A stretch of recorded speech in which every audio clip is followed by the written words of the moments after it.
iPhone 13 is very much an iteration, and we've seen this for quite some time now in the fact that each range of iPhones that's hitting the market is generally a bit of an iteration of the one that came before.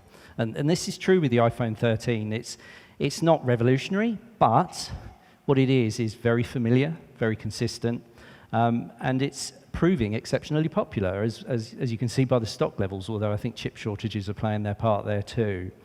Clearly, it's a very powerful device. It is a flagship device, but we are seeing increasingly firms are starting to look at these flagship devices and going, right, actually, what's the ROI on this rather than what's the headline cost of it? Because if you're sinking £1,000 plus into a phone, you've got to get something back from it more than just what was traditionally, if you like, the old BlackBerry world of a bit of email and a few phone calls. You've got to do more with it now.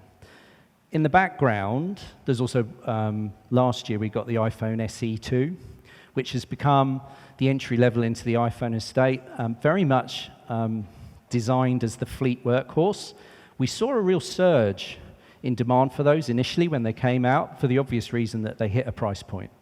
But actually, what we're now seeing is a trend towards the bigger screen devices. So with Apple now, as with each refresh cycle, the older hardware tends to come down in price. We're now seeing the iPhone 11 becoming more of a default fleet device, somewhere around the £500 mark. That's quite powerful and popular.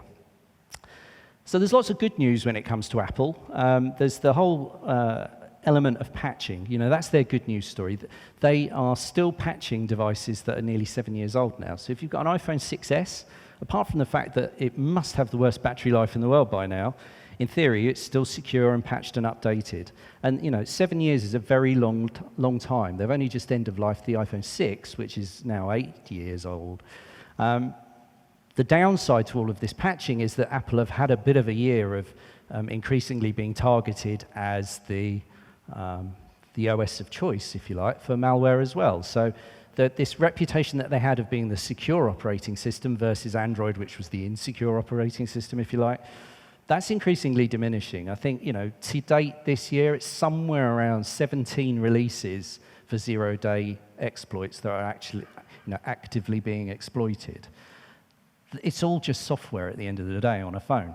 And I think, maybe there's a sense now of a shift in the mobile threat market in terms of, I think the Bezos hack started some of this, but there's a perception with things like the Pegasus news, there's mainstream press now about the threat to mobile operating systems and indeed the threat of what's possible to do with those malware on devices. So it's a bit of a wake-up moment, and it's the first time I've heard IT people saying that their end users, their staff are actually asking them about the security of their phones.